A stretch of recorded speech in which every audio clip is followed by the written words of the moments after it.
Right then, Norwich City 0, West Brom 1.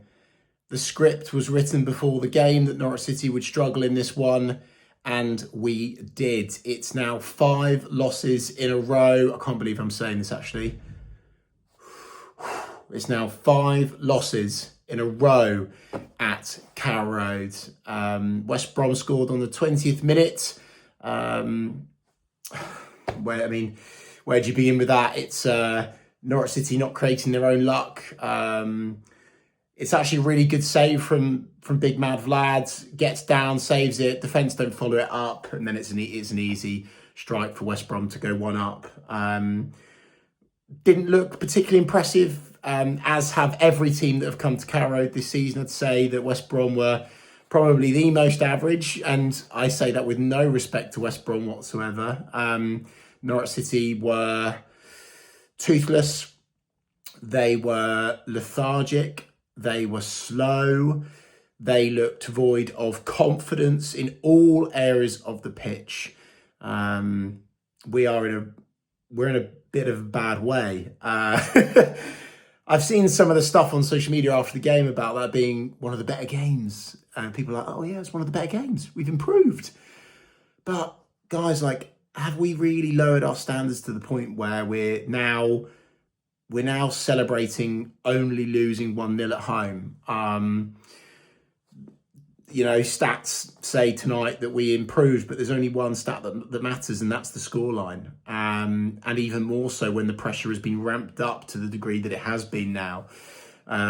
Possession-wise, yeah, we had lots of it, slightly more than West Brom. But it was just sideways. It was literally that horseshoe football that a lot of the Bristol City fans, to be fair to them, were saying that we were going to get served up, and we certainly had that tonight. Just constantly round that midfield all night long, and you could really feel in the air amongst the Norwich City fans, there was a bit of the wind in the sails at the start. As a fair play to the Yellow Army, by the way, because it would have been very easy for them to have turned up tonight with their arms folded. But actually, at the start of the game, we at the Barclays, certainly, we were like, right, come on then, let's have it. Got behind the boys, and actually, I thought in the first 10 minutes, it started quite brightly, and we were like, okay, here we go. This could be something. And then that script started to play out yet again. Where do you begin, really, from back to front? Big Mad Vlad was good when called upon. I thought Darling probably had a bit of a disappointing game today when pressure was applied to him. There's a couple of misplaced passes, of course. That might have been because of the fact that it was not Jakov Medic beside him. It was Jose Cordoba, who has been put back in his more natural position. Again, I'm sure he wouldn't have been happy with that performance. Couple of moments where he just completely misses the ball. Kellen looked good for most of the game. Got beaten down his side for the West Brom goal. He'll be disappointed about that, although, to be fair, I think we should have mopped it up after that, in fairness to Kellen. Jack Stacey, I thought, was one of our better players, one of the positive performances from the lads. I thought he looked really good, really dragged the ball up high and far up the pitch.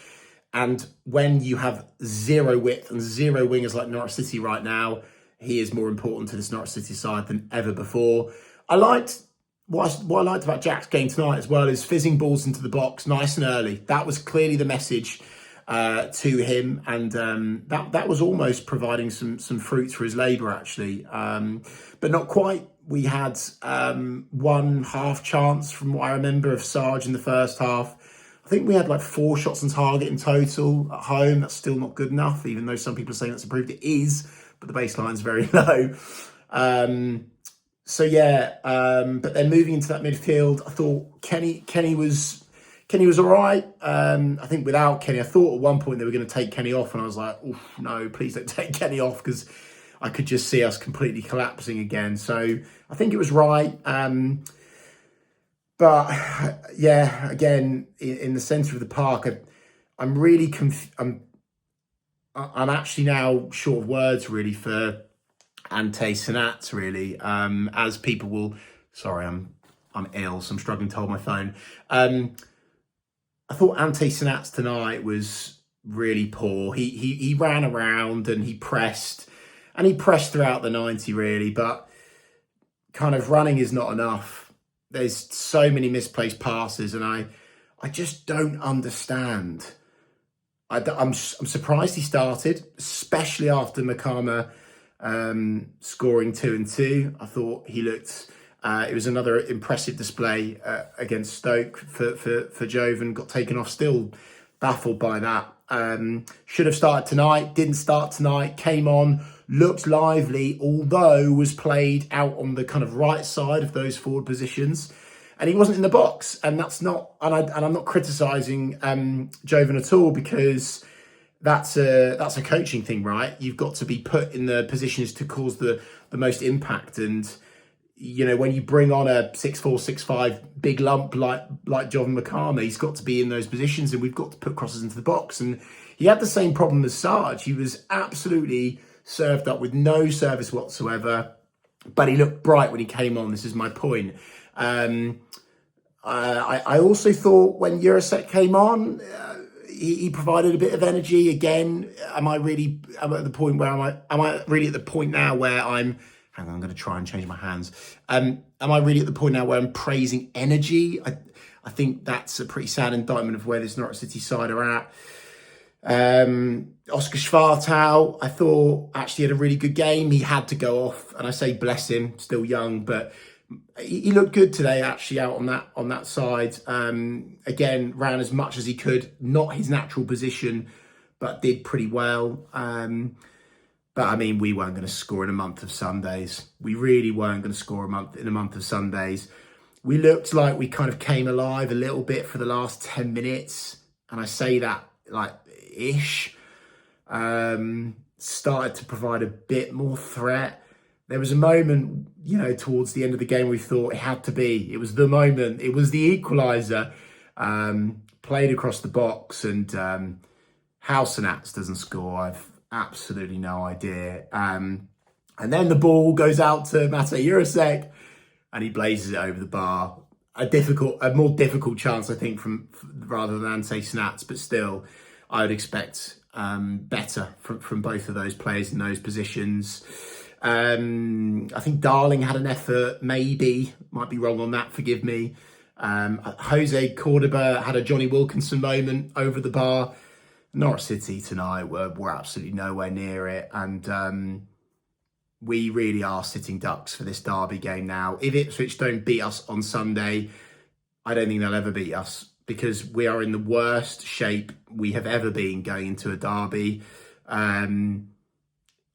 The only straw I'm clutching on, as I've said in the TNC podcast, is our away form, being unbeaten away from home. But we have to be clear here.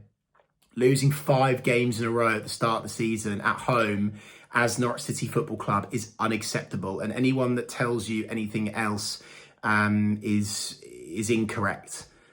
This football club's standards are currently well below par. Look, Liam Manning doesn't need me to tell him that. He knows that. I like Liam Manning as a person. I really, really hope that he can turn this around. I'm really, really concerned now that this is getting a handful, and I'm being possibly generous here. I think we're maybe a handful of games off this being mission critical, really, in terms of what we're doing, because internally at Norwich City, the top brass will, of course, want to be patient, and we know that Liam Manning sides, they grow into seasons, they get better as time goes on. But I was of course, as always, in the Lower Barclay tonight, and I'm hearing things, and I'm feeling things, and I'm sensing things, and this Norwich City fan base are restless. And actually tonight, the concerning thing as well is there was a real lack of oomph from them, even in terms of people just didn't care. They just felt like a real lack of care towards the end of the game. As I say, started pretty well. We were up for it. And then all of a sudden, rightly so, by the way, not criticising the fans, but you can just really feel almost like this air of, meh. whatever. We knew it was going to happen, and that's really concerning. In fact, the concerning thing for me tonight was I have a lovely Mike, who I know watches Talk Norwich City, and his young son sit next to me on the right hand side, and his young son said to his dad, Daddy, can we go home, please? Around about 85 minutes. Can we go home now, please? And, you know, people might go, well, what does that story mean? I'll tell you what it means. People are bored. People are fed up. People have no hope, no belief. They are, they're so far off being impressed with what we're being served up at home at the moment. It's concerning. Look, I'm trying not to be emotional, but it's post-match and I'm feeling very, very frustrated. We can't lose 5 home games in a row. And, you know, I know people are like, well, yeah, we were improved tonight. Yes. In isolation, yes. But we have lost 5 games in a row, and Norwich City Football Club cannot afford to do that. And we cannot afford to do that going to this derby game. As I say, we saw the script before the game. We predicted what would happen. I can't even say it was a copy and paste performance because, yes, it was improved in certain elements. But, you know, to go back to my comments at the start of this ramble, forgive me for banging on, toothless, lethargic, slow, boring, and hopeless tonight. It seemed like the wrong selection. Oh God, I could go on and go on, but I'm not going to go on. Thank you so much for watching this Revo ramble. If you are watching up until this point, I'm very impressed.